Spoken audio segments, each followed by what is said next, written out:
trop de monde, c'est trop chouette. Alors, bonjour Samuel, bonjour Anaïs. Est-ce que vous pourriez d'abord commencer par vous présenter un petit peu en quelques mots? Ok, je commence. Moi, je bosse dans l'immobilier à la base.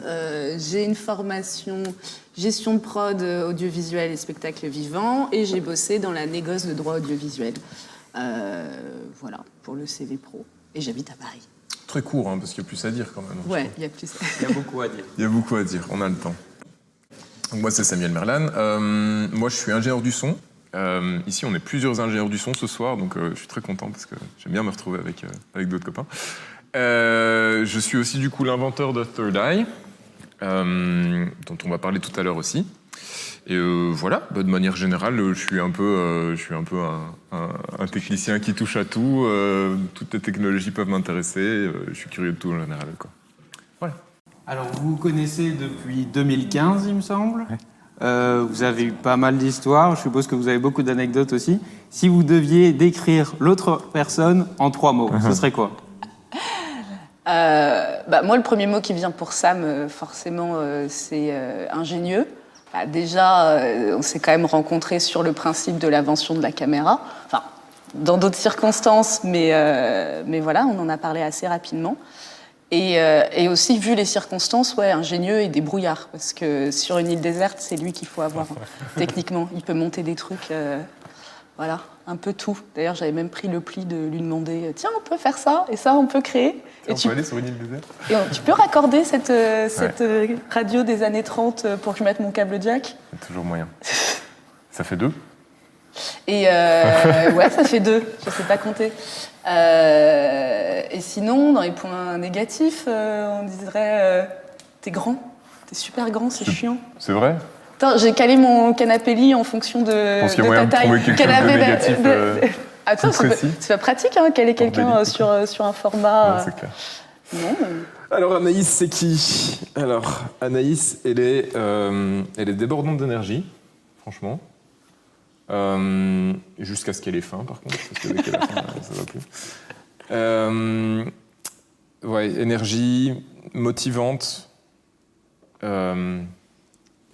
sincère. Et puis s'il faut un truc négatif, elle parle quand même bien, quoi. Elle parle beaucoup. Là, elle sait.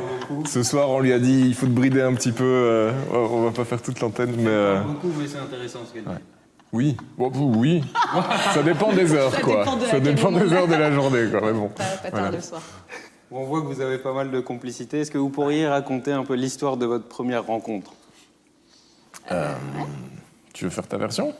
Je pense qu'on a la même. Enfin, j'espère. Le début, ouais, vas-y.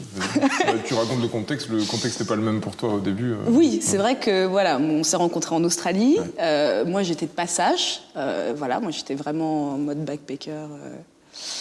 Voilà, alors que Sam était là depuis plus longtemps. Et c'est sur un voyage organisé où j'étais figurante pour le premier guide interactif. Touristique en Australie et ils avaient besoin de jeunes pour montrer que c'est super de faire du surf et dans les auberges et qu'on s'amuse et qu'on fait plein d'activités. Et voilà, moi j'étais pour 2 mois en Australie, j'ai signé là-dedans et Sam c'était un de ses jobs. Ouais, donc complètement par hasard. Du coup, moi je venais de finir 2 ans de voyage en Australie. À la base, je pensais partir pour 6 mois et manquer très vite de sous et de rentrer très vite en Belgique, mais finalement ça a très bien été. Donc 2 ans après, c'est mon dernier job. Je réponds à une annonce pour ce tournage, en fait. Donc c'est un genre de tournage ambulant où ils font le tour de plein de lieux touristiques avec les mêmes figurants. Et donc Anaïs faisait partie des figurantes. Moi, j'avais répondu à l'annonce en tant que technicien. Et donc j'étais engagé comme assistant caméra, finalement. Je devais porter un pied et suivre le gars, quoi. C'était super chouette. Et ouais, en fait, ça veut dire qu'on a passé énormément de temps ensemble avec ce groupe de personnes parce que pendant 3 mois, quasiment, on était à 14 sur la route dans le même van, à dormir aux mêmes endroits et à chaque fois refaire notre vie dans un nouveau lieu touristique de la côte. Et ça a soudé le groupe. Et donc voilà, il y avait du coup Anaïs aussi dans ce groupe-là. Et c'est un peu là... C'est dans le van que tu m'as parlé la première fois. Du coup, on roule dans cette énorme camionnette qui est conduite par le caméraman. On traverse toute l'Australie comme ça. Et donc on a beaucoup de temps, évidemment. Moi, j'avais déjà cette idée qui tournait en arrière-plan d'utiliser le binaural et la 3D comme on fait ici chez Big Boy System. Et Anaïs, c'est la personne qui a tout de suite réagi à ça, mais dès que je lui ai fait écouter quelque chose en binaural, elle était « Ouah, mais c'est génial, il faut faire quelque chose avec et tout ». Et voilà, ça c'était vraiment la rencontre sur ce voyage-là, quoi. Mais enfin, à la fin de ce voyage, moi je suis rentré en Belgique, Anaïs est rentrée en France, à Paris. Et J'étais d'abord. ouais, t'as encore voyagé un petit peu, ouais. Et du coup, moi je suis rentré chez moi, j'ai commencé à me dire faut essayer de faire quelque chose de concret avec tout ça. Et j'ai rappelé Anaïs parce que c'était la seule personne que je connaissais qui avait un peu des conseils business intéressants à me donner et qui avait de l'expérience en tant qu'entrepreneuse, quoi. Et c'est ça qui a fait que vous avez décidé, comme ça, de lancer une entreprise. Alors, pour la petite histoire, à la base, il voulait juste des conseils de ma part. Et moi, je cherchais un projet pro qui m'intéressait, parce que voilà, je continue toujours immobilier, j'étais dedans, mais je cherchais vraiment un truc qui me motive. J'avais fait des salons de franchise, enfin, je cherchais une idée. Et en fait, ça s'est fait assez rapidement, parce que quand ça appelé pour les conseils, je t'ai dit, passe à Paris. On a passé le week-end à bosser. J'ai demandé à ma pote avocate de passer. Les premiers plans financiers. Voilà, c'est vraiment, on a tout foutu sur la table. Et à la fin du week-end, il m'a dit, maintenant on fait quoi? Et je lui ai dit, on monte une boîte. Ben ouais, non, clairement. Moi, c'était comment est-ce qu'on commence? J'avais des questions vraiment pratico-pratiques sur comment est-ce qu'on commence, quoi. Ouais. Et sa réponse, c'était, vas-y, on le fait. Et voilà, du coup, on l'a fait, on est toujours là. Et du coup, après vous lancez une boîte, qu'est-ce qui se passe? Tellement de choses. En fait, la première chose qu'on a voulu faire, c'était de se rendre compte si le projet existait, donc vraiment cette recherche d'antériorité, pour pouvoir déposer un brevet, pour pouvoir vraiment sécuriser notre idée. Et on était très étonnés que personne d'autre ait eu l'idée. On s'est dit, c'est pas possible. Dans notre cas, c'est ça la première étape, parce qu'on a une entreprise qui est vraiment centrée autour de la technologie et autour du produit. Enfin, l'entreprise existe uniquement parce que l'idée était là, parce qu'il y avait du coup cette liberté de breveter le concept, et parce qu'on était les seuls quelque part. Mais donc, Big Boy System existe dans un premier temps pour pouvoir déposer un brevet et obtenir des subsides. Ce qui est un peu bizarre quelque part. Et puis après, tout d'un coup, on commence à se poser des questions sur, OK, concrètement, qu'est-ce que c'est le business? Qu'est-ce qu'on va faire avec cette caméra? On la vend, on la loue, on crée du contenu, on fait du contenu pour les gens. Toutes ces options étaient sur la table parce qu'on était parti du principe qu'on allait faire une entreprise pour la technologie, quoi. On a fait un peu le schéma inverse des sociétés en général qui réfléchissent à quel est le problème, comment on peut répondre à ce problème-là, et on développe une solution en fonction du problème. Nous, on a fait vraiment l'inverse. Mais bon, on a fait un peu les choses... Mais de manière générale, Big Boy System, c'est un projet qui est ovni sur tous les aspects. Notre plan financier est très particulier parce qu'on est complètement seul sur cette technologie, donc on fait différentes choses, de la consulting, de la vente, etc. Quand on monte ce plan financier à un expert, lui-même, il s'y retrouve pas spécialement tout de suite parce que c'est pas des modèles qui sont classiques, quoi. Peu importe quelle entité on s'adresse en tant qu'entreprise, on est toujours entre 2-3 cases différentes chez eux, quoi. Voilà. Donc on a un peu l'habitude de ça et finalement ça fait partie de l'identité de Big Boy System. Complètement. On en est fiers. Ouais. Et puis ça nous a permis aussi de toucher à tout, à plein d'univers. Au début, comme justement on cherchait l'application, on a pu partir dans toutes les directions, peut-être même beaucoup trop, mais ça nous a permis de faire aussi bien des concerts en backstage du point de vue presse. Sam, il s'est retrouvé dans un blog de chirurgien. Heureusement, c'était pas moi. On s'est retrouvé dans des cabines speak avec des chanteurs. On a fait énormément de choses. Et maintenant, vous destinez cette caméra à quel usage? Est-ce que vous avez des utilisations concrètes?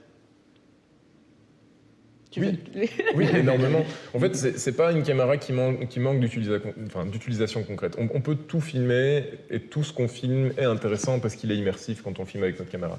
Mais c'est sûr qu'il faut se concentrer sur quelque chose pour commencer. Et là, le focus qu'on a depuis 2018, qui est un très très bon focus, et d'autant plus aujourd'hui, vous allez tout de suite comprendre, c'est tout le secteur de l'éducation et de la culture quelque part aussi, tout le secteur de la transmission de savoir. Donc, par exemple, la chirurgie dont on parlait, le fait d'avoir un chirurgien professeur qui peut prendre la caméra et tout de suite, avec les mains libres, faire une capsule immersive, ça, vous comprenez que c'est du concret pour apprendre, pour avoir des nouvelles notions, pour avoir des nouvelles informations, peu importe finalement que ce soit de la chirurgie ou un autre métier. Donc l'éducation au sens large, l'onboarding dans les entreprises, c'est vraiment le secteur dans lequel on est actuellement avec la technologie. Et la suite pour Big Boy System, c'est quoi? Où est-ce que vous allez?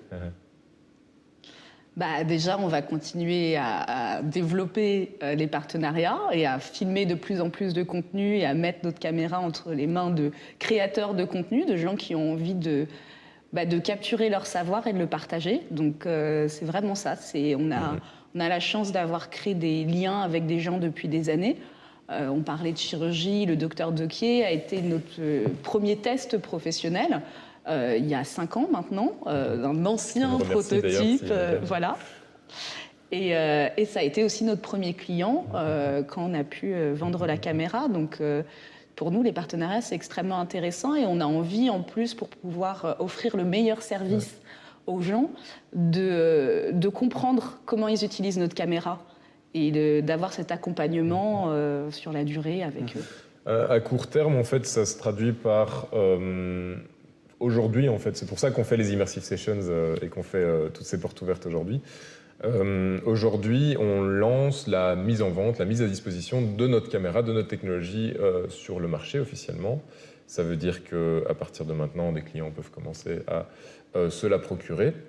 Sur le moyen terme, du coup, on continue de développer ces activités commerciales, mais en même temps, on prévoit donc dans le futur, en 2022, de développer une version 2 de notre caméra qui sera encore plus musclée.